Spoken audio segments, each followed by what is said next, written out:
Hi, I'm Mandy Pryor, and welcome to Spotlight on Pittsburgh. Spotlight on Pittsburgh is a program about Pittsburgh's most fascinating people and what they do to make our city an amazing place to live and work. When we come back, I'll introduce you to Courtney from Fairytale Princess Visits. Later this episode, we'll be joined by Andrew Seay of Little Lake Theater on the first ever Spotlight on Pittsburgh Holiday Special.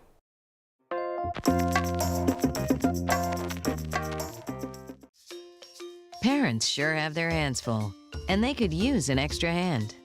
Now, every state offers free or low-cost health insurance for your sports hero or budding artist. Kids up to age 19 can get checkups, doctor and dentist visits, hospital care, prescriptions, and more. Your child may qualify based on your family size and income. It's one less thing to worry about. Call or go online to enroll now. Why wait?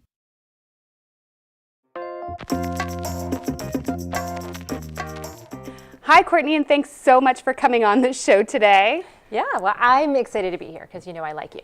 Well, I like you too. And I like Pittsburgh. And I like Pittsburgh as well. You know, and spotlighting somebody who I know, who I'd like, who does wonderful things is very important. Thank you.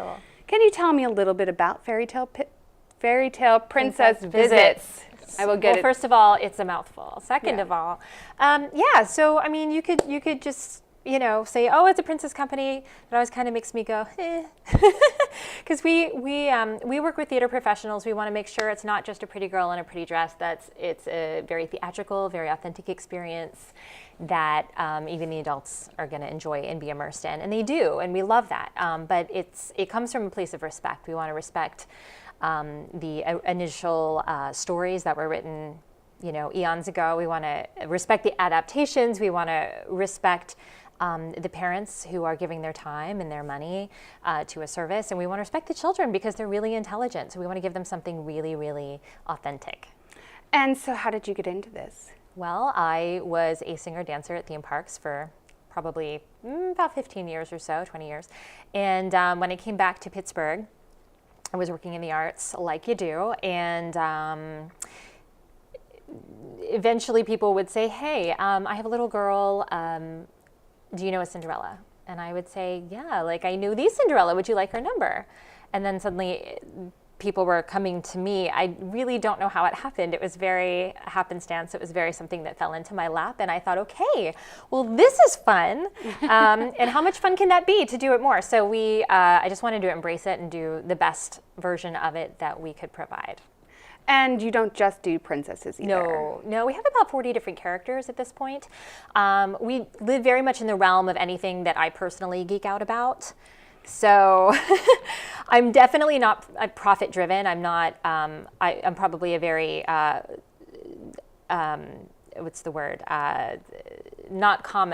businesswoman in that I'm driven by what inspires me creatively.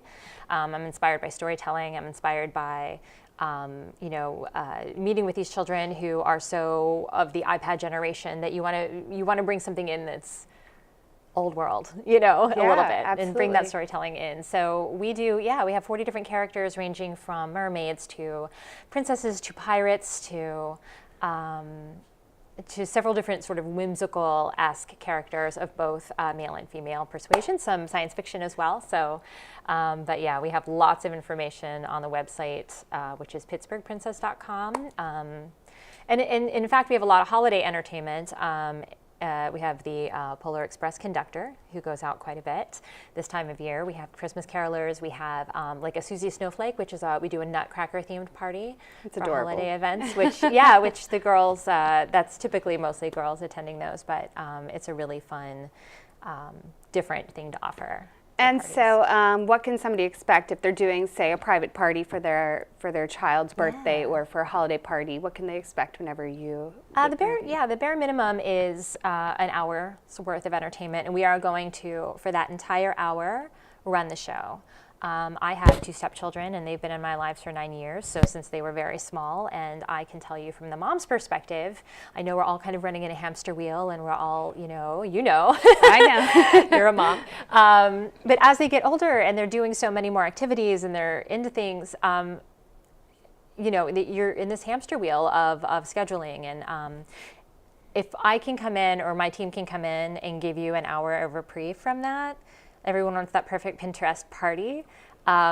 And that's great, but I want to give mom a break. I'm like, if you have us come in, we can, at the bare minimum, give you an hour of entertainment, or we can even, we can do a lot of sort of the decorating, setting the keystone by putting in a backdrop for this character. We provide the music. And like I said, we provide the entire content of the activities that happen during the party, so that if you're mom, you don't have to be, what is the next activity? You don't have to be lining up the children. You don't have to think about what's coming next. We're going to do that for you. And all you have to do is enjoy it with your daughter or your son. And so just how much work goes into planning, some of these events? So much. I might get one day off a week. I just had a woman last weekend who said, oh gosh, you do this every weekend. I said, yes, we have about 7 to 14 parties a weekend on average. And she said, oh wow, so what do you do during the week? I thought, what don't I do during the week? But that's a very typical question. And, certainly our characters don't show up, Unprepared, right. So it takes any character, I would say, even say our pirate, very well-known pirate of the Caribbean persuasion. When people meet him, they say, wow, he looks just like. And I say, no, he doesn't. But he was in makeup for an hour, putting on the fake beard and having the professional makeup that makes him look the way he's supposed to. So, there's anything from that character probably spent at least an hour in makeup prior to just coming to your party. But the character also studied the character that they're portraying. So it's, you can't just show up and look like the person. You have to be that character. And so it requires a lot of studying. Now, on my end of it, if I'm doing the character stuff, yes, that applies to me as well. But as far as logistics goes, there's a lot that goes into it. We are fielding inquiries via email and phone daily, and it never ends. It's 24/7. They keep coming in. So it's a rotating door of, it's a lot. Yeah. It's a lot of princesses. It's a good problem to have, but it is a lot for one and a half people to manage. Well, and you don't just do private events either. You have other stuff that's coming up, especially around the holidays. Can you tell us a little bit about that? Yeah, sure. Well, we have a lot of, for instance, we just did, you might have seen us at the Carnegie Museum of Natural History. They had they do the Museum After Dark events, which are very popular. So we've done several of those. We did Beauty and the Beast in the spring. We did their Halloween in the fall as monsters. So that was really fun. But we do a lot of events like that throughout the city. So we have a partnership with the Frick.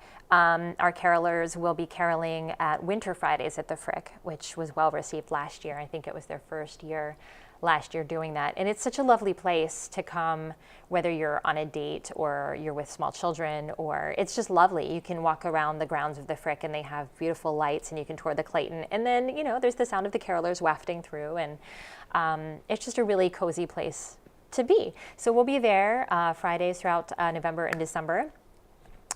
We will also be at Station Square for Light Up Night this year, as well as the following day. So I know it's the evening of the 17th. We'll be there with many characters, ranging from Beauty and the Beast to Cinderella to Snow White to Polar Express conductor. It's a very big one this year. There's oh gosh, I want to say we're about 19 different characters, I think, that we're offering. So a great variety in the characters that will be appearing at Light Up Night at Station Square. And then the following day, they have sort of a sort of daytime version of that on the Saturday morning following. So we have that. And certainly we'll be caroling throughout the year, even at private parties at people's homes, which is, a lot of fun. We also work with country clubs. So we do a lot of, Polar Express, caroling, anything you can think of that's holiday driven. And of course, our Ice Queen and Ice Princess are very popular. Do you offer anything else for the parties as well? As far as holiday? I mean, not just generally speaking. It doesn't have to be holiday. Yeah, as far as services go, I have an art degree, and as you know, that's kind of how we met. Face painting, and certainly it's not just the simple cheek art. I do the really elaborate stuff. In fact, the Frick is having, the Frick Art Museum is having, they have an undressed exhibit right now, which has been all over as far as marketing goes.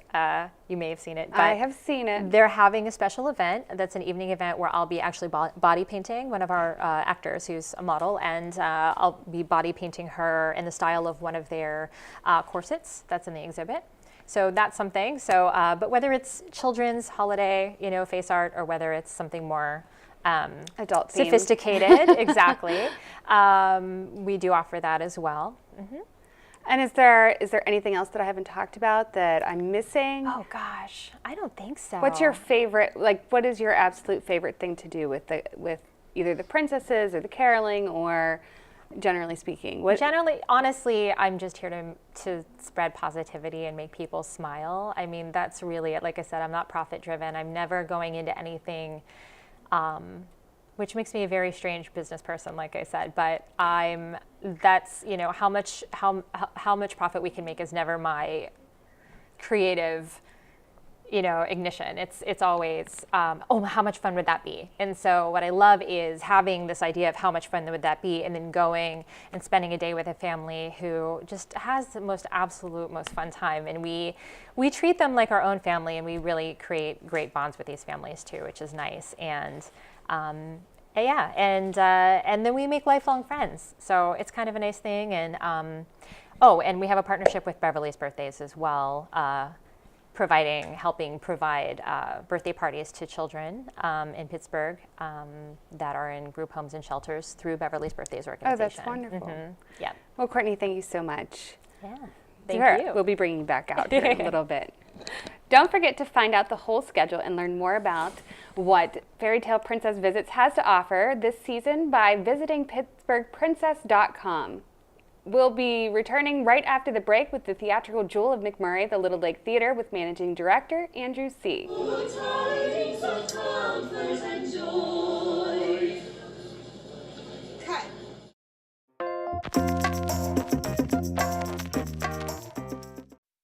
Sometimes it's hard to see where you're going, but you have the power to change your problems. All it takes is courage. YourLifeYourVoice.org.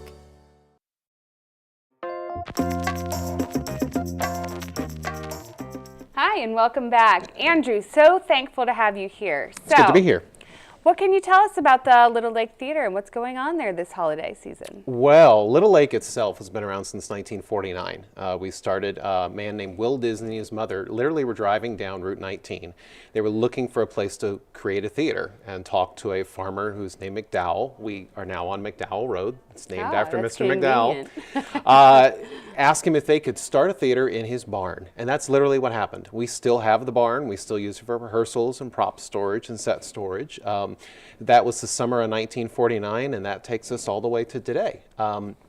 We do 11 main stage productions, a new show every 3 weeks from April through December, and then we have 5 children's theater shows that happen from June through December as well. So we do 16 productions, 154 shows from April a lot of shows, to December. Right?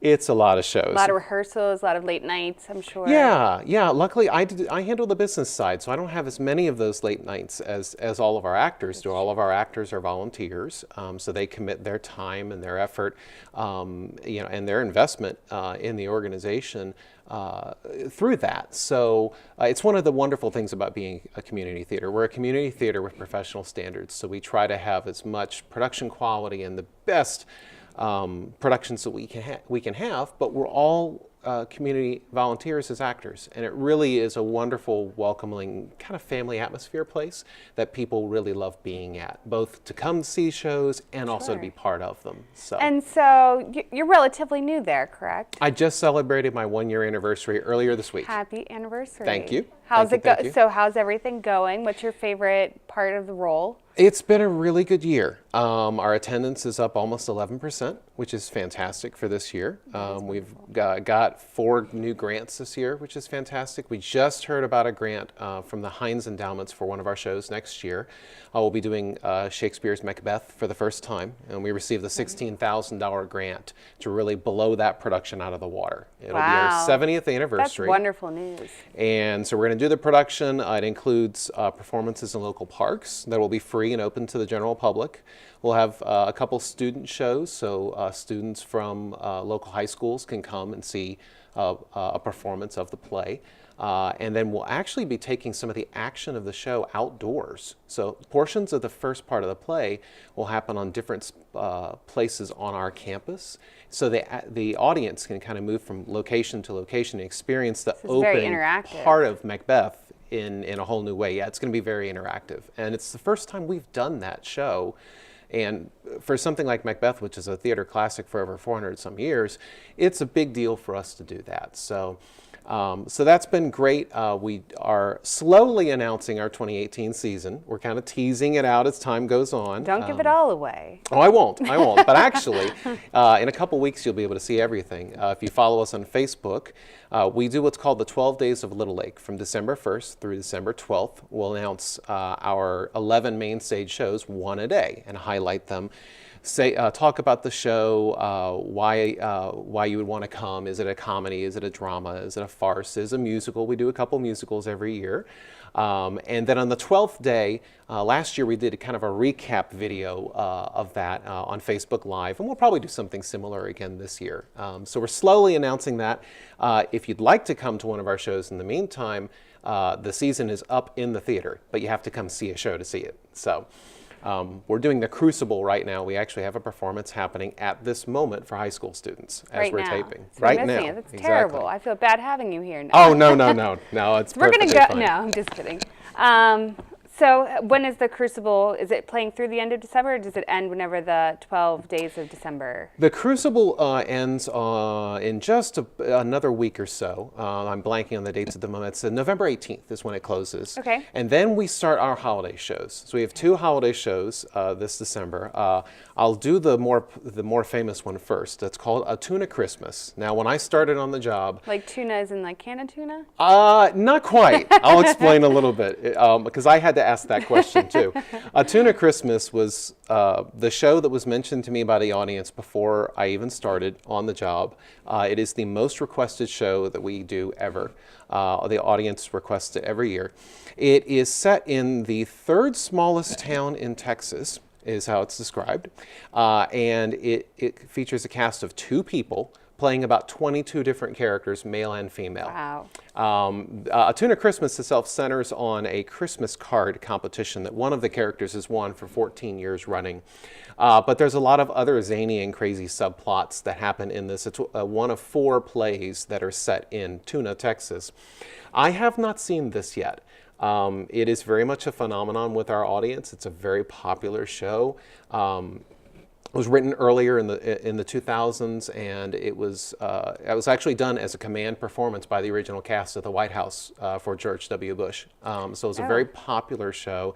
Our audiences absolutely love it, and it's selling very well at this point. So by the time everybody sees this, if you haven't got your tickets, order right now, because you may not get them otherwise. That's true. Yeah, it sells out pretty much every year. So. And your theater's a little bit different in the way it's shaped and the style. Yeah, that's correct? a really good way to put that. We are solely theater in the round. Now, that's the theatrical term, but we're actually a square. So our stage is in a square, and the audience sits on all 4 sides. And they're never further than 25 feet from the stage. So it's a very intimate environment. We only seat about 175, 180 people. So it's a very intimate, very comfortable environment to see live local theater, and often featuring actors that you might just see in Giant Eagle. On their day off, or working in their day jobs. Sure. So A Tuna Christmas runs from November 30th through December 16th. It's Thursday, Friday, and Saturday nights for 3 weekends. And then our second holiday show is really perfect for the entire family. It's called Yes, Virginia, the Musical, and it's inspired by the famous newspaper editorial that ends with, Yes, Virginia, there is a Santa Claus. It's a show that was created actually by Macy's several years ago. Following up on their TV special about Yes, Virginia, and all of the special holiday things that they do. So we're going to be doing that, and this is the first time this is public knowledge, but I have been drafted into the show as a Hawaiian Santa. So if there's any reason to come see Yes, Virginia, the Musical, it's to come see me as a Hawaiian Santa. I don't know what makes me Hawaiian yet. I'm still figuring that out. Like a hula skirt, I'm a little afraid of the hula skirt. That might come. I don't know, but well, Moana was big this year. Exactly. So we'll see. That opens Thanksgiving weekend. We have special performances on Friday and Saturday night of Thanksgiving weekend. At 7 o'clock is when the house opens. We're going to have a letter writing station to Santa. We're going to have Santa himself there to meet everybody. We'll have ornaments that you can decorate, kind of customized things, and we'll have cookies and treats and everything. That's from 7 to 8, really make it a fun family thing. And then at 8 o'clock, the show happens for Yes, Virginia, the Musical. We then have that show on Saturdays and Sundays for the month of December. And there's one other special performance that I should mention about that. This is the first year that Little Lake has been able to offer sensory-friendly performances. Sensory-friendly performances are essentially taking one of our normal shows and adapting it slightly to make it easier for families and individuals who have autism or sensory processing disorders to experience a theatrical event. But in a more comfortable setting. But in a more comfortable setting, yeah. We try to minimize the changes that we make to the actual production, but for example, the house lights will stay up. It won't be dark. There is a quiet space in our theater, so if somebody needs to take a break during the performance, they can exit the theater, hang out for a little bit, and come back. Next year, we'll be presenting 3 sensory-friendly shows, one of each of our summer children's theater programs, thanks to a grant from the Washington County Community Foundation. We just heard about that recently. And we'll have, next year, we'll have what are called fidgets. We're kind of like stress balls and little toys to help people be able to experience the show in that way. So it's something we're really proud of that we're doing. I'm really happy that we're doing. So Yes, Virginia runs from November 24th through December 17th, and all this information can be found at our website, which is littlelake.org, or you can give us a call at 724-745-6300. And aside from your shows, you also do you do camps, correct? Yes. Our camps, we offer 5 to 6 different camps each summer. We've changed them this year, and saw our attendance skyrocket. Every camp we had sold out, which is fantastic. That is wonderful. Yeah, it's been fantastic. We have over 185 campers this summer. So we'll have acting camps, musical theater camps, improv theater camp, which is a lot of fun, tech camp. So you can learn how to make props and design costumes. And then probably the cutest one is our Be a Star camp, which is for 6 to 9-year-olds. So the little kids can kind of just dip their toe in the water and have fun for theater. Yeah, exactly. So, and they're only 1 week long. They're day camps from 9 to 12 or 10 to 12. So it's a really affordable option for children to get involved in theater. And a lot of those kids will become involved in our theater as actors or actresses on our stage, or as high school apprentices with our company too. Great. Well, thank you so much, Andrew. You're very welcome. Thank you. Sounds like this holiday season in Pittsburgh will be absolutely magical. Please visit littlelake.org to check showtimes, and thank you so much, Andrew and Courtney, for coming on Spotlight on Pittsburgh. When we come back from our break, we will bring them both back out for a little holiday trivia challenge.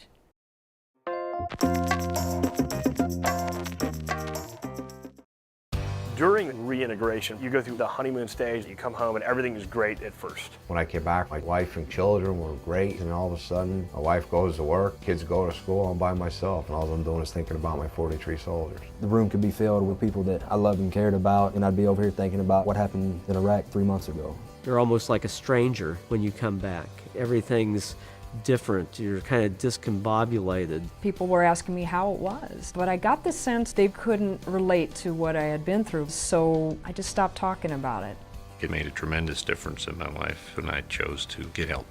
In hindsight, it probably saved my life, saved my marriage, I personally believe that I'm also a better soldier. Sometimes when you come home, it can seem negative, distressing, and concerning. It can all be got through and will be got through. You're not going to be the same person afterwards that you were before you deployed, and don't try to be. Accept who you are, and now figure out how to move forward and make that positive.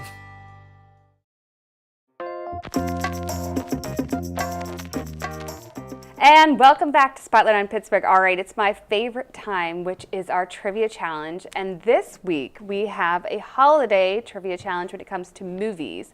Now, Courtney here has had her carolers on Love the Coopers. Love the correct? Coopers, yeah. Which was shot here in Pittsburgh with Diane Keaton, correct? Yes. I have to make sure I have all the details correct.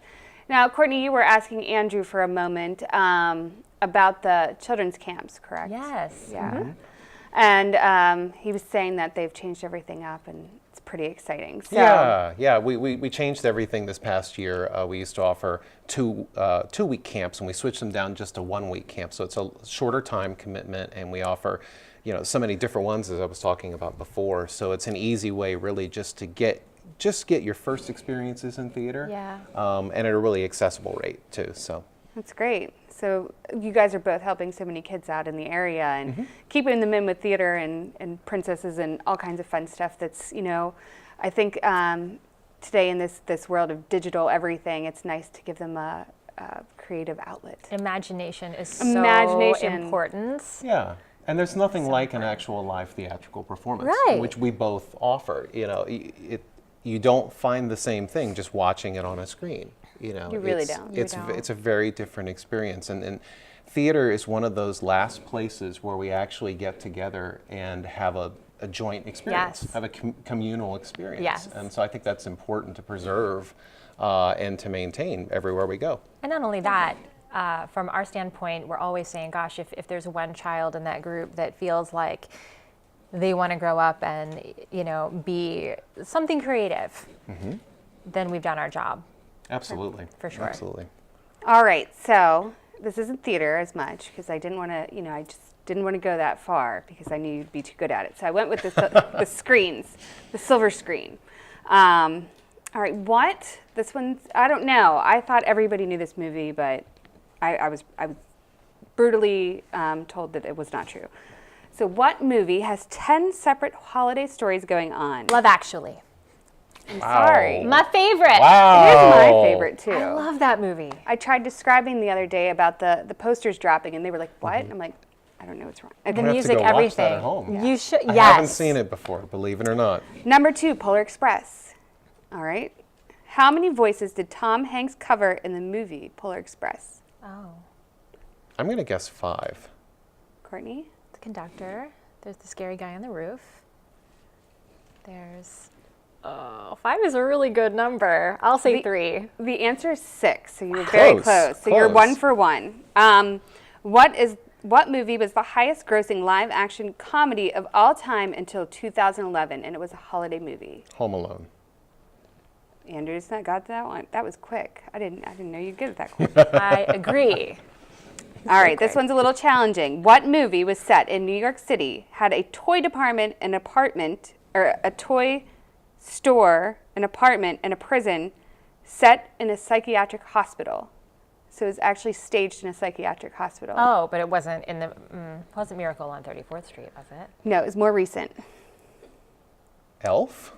How did you know that? I was thinking of the toy store. At least there was some hints, I guess. Didn't think anyone would get that Oh one. my gosh. Yes, that's just a little fun fact. Very cool. It's kind of appropriate, though. Oh, absolutely. Yeah, There is an Elf absolutely. the musical, so there And you then go. quickly, the last question, the movie had the quote, "Isn't it wonderful? I'm going to jail." Ooh. No idea. Ooh. Yeah, I'm drawing a blank on that one too. Well, It's a Wonderful Life. Oh, okay. sure. Which is so great. Well, thank you, Courtney and Absolutely. Andrew, so much for being on the show, and we look forward to all the cheers and happiness that you're going to bring us this holiday season. Yes. Thank you. I wish you all the best. You too. Yes. Absolutely. Absolutely. Thanks, Mandy. Thank you once again for watching Spotlight on Pittsburgh. Please follow us on Facebook and Instagram at Spotlight on Pittsburgh, and visit out our Spotlight on Pittsburgh website at spotlightonpittsburgh.com. Join us again next time when we shine the spotlight on 2 new guests And from me to you, have a fantastic holiday.